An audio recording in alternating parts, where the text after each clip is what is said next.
महादेव का बहुत बड़ा भक्त था। वो अपनी पत्नी और 2 बच्चों के साथ हरिपुर नामक गांव में रहता था। उसकी खुद की कभी जमीन हुआ करती थी, जहां वो खेती कर अनाज बेचकर अपना गुजारा करता था। सालों से शंकर अमरनाथ यात्रा पे जाना चाहता था। उसके चलते एक दिन उसने अपनी खेती की जमीन गांव के ही साहूकार के यहाँ गिरवी रख दी और उससे पैसे लिए। पर गांव का साहूकार इतना बदमाश था कि उसने उसके जमीन के जितने पैसे बनते थे उतने तो नहीं दिए, बल्कि इतने कम दिए कि वह अपनी अमरनाथ की यात्रा भी पूरी नहीं कर सका। मालिक, आपने मुझे कम रकम दिया है मेरे जमीन से। आपने इतना कम दिया है कि मेरी अमरनाथ की यात्रा भी पूरी नहीं हो पा रही है मालिक। अरे जा जा, तू क्या सोचता है? तेरा नाम शंकर है तो तू अमरनाथ की यात्रा पूरी कर लेगा? तू होता कौन है मुझे बोलने वाला कि तेरी जमीन से कम रकम मैंने दिया है?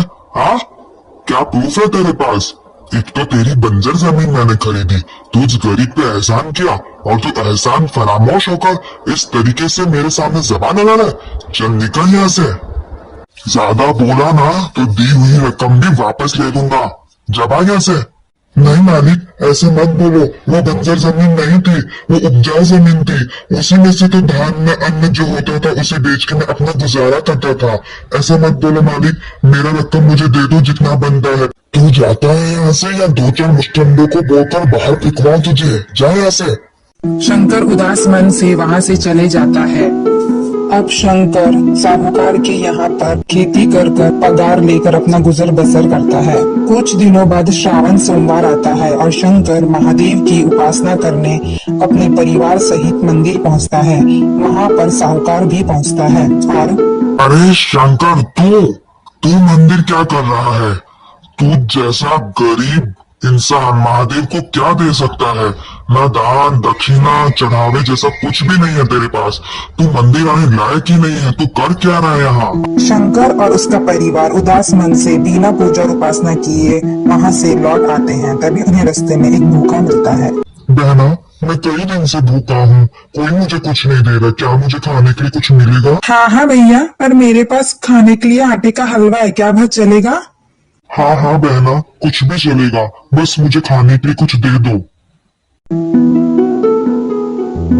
तुम्हें मैंने कभी नहीं देखा, क्या तुम गांव में नए हो? हाँ भाई जी, मैं इस गांव में नया आया हूँ और मेरे पास काम करने के लिए भी कुछ नहीं है। क्या आप मुझे कोई काम दे सकते हैं इस गांव में? मैं तुम्हें क्या काम दूंगा? मैं तो खुद ही साहूकार के यहाँ काम करता हूँ, वहाँ की खेती कर अपना गुजर बसर करता हूँ। तुम्हें काम पे रख, मैं तुम्हें क्या पगार दूंगा? शंकर भाई, मुझे कोई पगार नहीं चाहिए। आपके यहाँ जो काम होगा मैं सब करूंगा, बस मुझे रहने के लिए जगह दे दे और खाने के लिए खाना। शंकर सोचता है, ये बहुत ही जरूरतमंद है, मुझे इसकी कोई ना कोई मदद जरूर करनी चाहिए। और अगले दिन, आपका नाम क्या है? मेरा नाम भोला है। इस तरह भोला शंकर के घर आ जाता है और वह शंकर के घर के छोटे बड़े सारे काम करता है। भीमा, 1 हफ्ते हो गए हैं भोला को घर आए हुए और हम उसे कोई भी पगार नहीं दे रहे काम के बदले। ये ठीक नहीं है महिमा, हम क्या करें? पर भोला ने तो खुद कहा था कि उसे पगार नहीं चाहिए। हाँ, भोला ने कहा था क्योंकि वह सच में भोला है, पर हम जानते हैं कि ये सही नहीं है। हमें कुछ तो करना होगा महिमा। हाँ, बात तो आप सही कह रहे हैं। तो एक काम करते हैं, आप उसे साहूकार के यहाँ ले जाओ, वो वहाँ काम करेगा तो उसे पगार भी मिलेंगे। मालिक, ये भोला है, क्या आप इसे नौकरी दे सकते हैं? शंकर के सिफारिश पे भोला को भी नौकरी लग जाती है और उसके भी पगार आने लगते हैं। इस तरह कई हफ्ते चलता है और वो अपना सारा पगार शंकर को दे दिया करता था। तो सच में कितना भोला है, तो तेरा सारा पगार मुझे क्यों दे देता है? शंकर भाई, आप इसे जमा करके रखो अपने पास, समय पे इसका जो उपयोग होगा वह मैं कर लूंगा। एक दिन साहूकार शंकर को किसी काम से दूसरे गांव भेजता है और भोला भी साथ आ जाता है। रास्ते में जंगल पड़ता है और शेर की आवाज आती है और शंकर घबरा जाता है। शंकर भाई, आप तो महादेव के परम भक्त हैं, फिर आपको डरने की क्या जरूरत है? महादेव अपने भक्तों को कभी भी अकेला नहीं छोड़ते। आप डरिए मत और आप एक काम करिए, पेड़ पे जाके चढ़ जाइए, मैं यही रहता हूँ। नहीं बोला, ऐसी कैसे बात कर रहे हो? मैं तुम्हें अकेला नहीं छोड़ सकता हूँ, हम साथ में ही रहेंगे। तो शंकर भाई आप डरो मत, महादेव पर विश्वास रखो। देखते ही देखते शेर की आवाज करीब से आने लगी थी। शेर एकदम सामने आकर खड़ा हो जाता है। शंकर डर के मारे भोलेनाथ का नाम स्मरण करना शुरू कर देता है और भोला शंकर के आगे आकर खड़ा हो जाता है। शेर भोला को देखते ही मुड़कर वापस चले जाता है और शंकर और भोला सुरक्षित घर वापस आ जाते हैं। पूरी रात शंकर के ख्याल में वही दृश्य चलता होता है। अब अगले दिन शंकर जब सोकर उठता है तब उसे घर में भोला कहीं नजर नहीं आता। वह पूरे गांव मोहल्ले में भी ढूंढता है। वह साहूकार के पास जाके भी पूछता है। अरे मुझे क्या पता तेरा भोला कहाँ चला गया, मुझसे क्या पूछ रहा है? लगता है भाग गया। नहीं माँ, भोला कहीं नहीं मिल रहा। मैंने हर जगह पूछा, साहूकार तो कह रहा है कि भोला भाग गया, और ऐसा नहीं हो सकता। वो कहाँ गया होगा? बहुत फिक्र हो रही है उसकी। उसी रात शंकर के सपने में शिव जी आते हैं और वह शंकर से कहते हैं, हे वत्स शंकर, तुम जिसे ढूंढ रहे हो वो भोला मैं ही हूँ। मैं ही तुम्हारे द्वार आया था और तुम्हारे घर रह रहा था। प्रभु मैं आपको पहचान नहीं पाया, मुझे माफ कर दो प्रभु। आप इतने दिन से मेरे घर काम कर रहे थे, मुझे माफ कर दो। आपकी सेवा करने की बजाय मैंने आपसे काम कराया, बहुत भूल हुई मुझसे। नहीं वत्स, वह काम मैंने अपनी मर्जी से और किसी वजह से किया है। अब तुम्हें मेरी एक आज्ञा माननी होगी, तुम्हें अमरनाथ की यात्रा पूरी करनी होगी। ऐसा कह भोलेनाथ अंतर्ध्यान हो जाते हैं और अगले दिन महिमा मेरे सपने में शिव जी पधारे थे। उन्होंने मुझे बताया कि जो भोला इतने दिन से हमारे घर रह रहा था वह कोई और नहीं, स्वयं महादेव थे। और उन्होंने आज्ञा भी दी है कि हमें अब अमरनाथ की यात्रा पूरी करनी होगी। पर यह कैसे होगा संभव? सुनिए, आप चिंता मत करिए। जब स्वयं महादेव ने हमें ये आज्ञा दी है तो जरूर ये आज्ञा पूरी होगी। अरे आपने कहा था ना कि स्वयं महादेव ने स्वप्न में आगे कहा है कि जो भोला हमारे यहाँ रह के काम किया करता था वह स्वयं महादेव ही है। तो वही बात हुई ना। महादेव ने स्वयं हमारे लिए कमा कर अमरनाथ की यात्रा के लिए पैसे इकट्ठा किए ताकि हम हमारी इतनी पुरानी इच्छा अमरनाथ की यात्रा पूरी कर सके। तो आखिर उन्होंने हमें दर्शन के लिए बुला ही लिया अमरनाथ। जय हो बर्फानी बाबा की।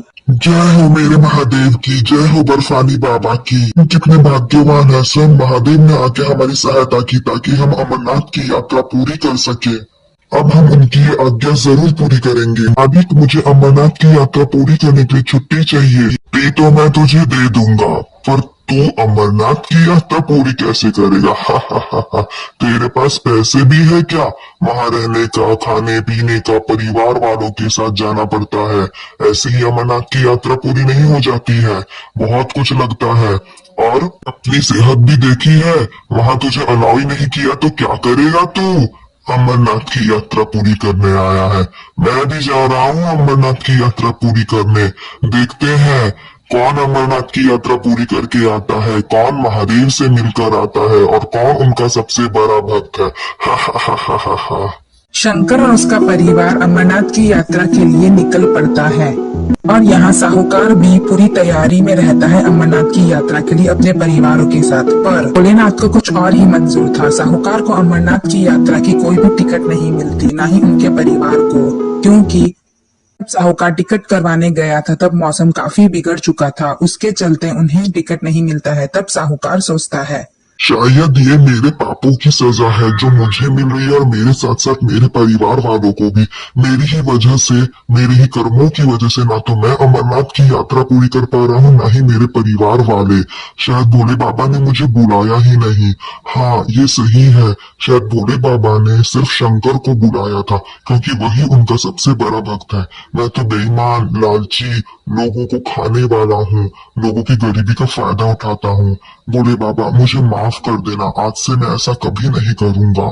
यहाँ शंकर और उसका पूरा परिवार अमरनाथ यात्रा का पहला पड़ाव पूरा कर चुका होता है। महिमा और बच्चों, हम अमरनाथ यात्रा का पहला पड़ाव पूरा कर चुके हैं।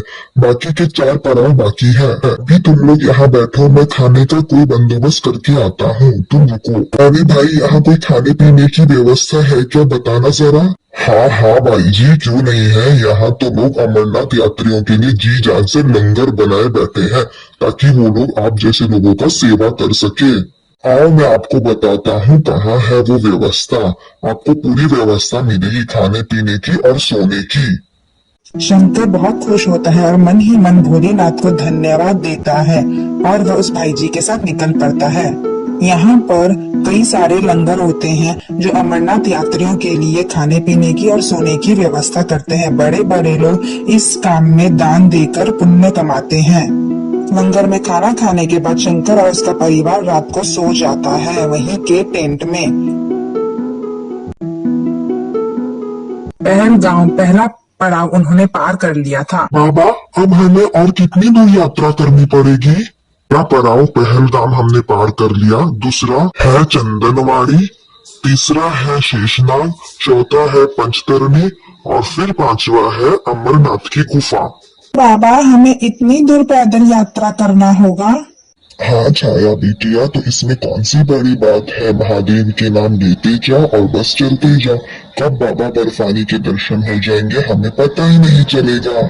और इस तरह महादेव का नाम ले यात्रा करते हुए और अलग जगह जगह पर शरण लेते हुए वह आखिर बाबा बर्फानी के दर्शन कर ही लिए। इतना सुंदर रूप देख सबका मन मोहित हो गया। तुम्हें पता है महिमा, अमरनाथ की गुफा को तीर्थों का तीर्थ कहा जाता है क्योंकि भोले बाबा ने यहाँ पर माँ पार्वती को अमृतत्व का ज्ञान दिया था।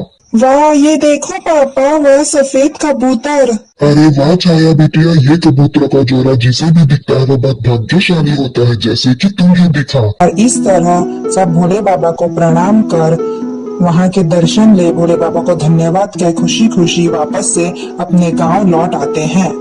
जैसे ही शंकर गांव लौटता है, शंकर मुझे माफ कर दो, तुम भी महादेव के सबसे बड़े भक्त हो और ये लो तुम्हारे जमीन के बाकी के पैसे। मैंने तुम्हारे साथ बहुत गलत किया पर अब मैं सुधर गया हूँ। इस तरह महादेव ने अपने भक्त शंकर की सहायता की और साहूकार को सबक सिखाया।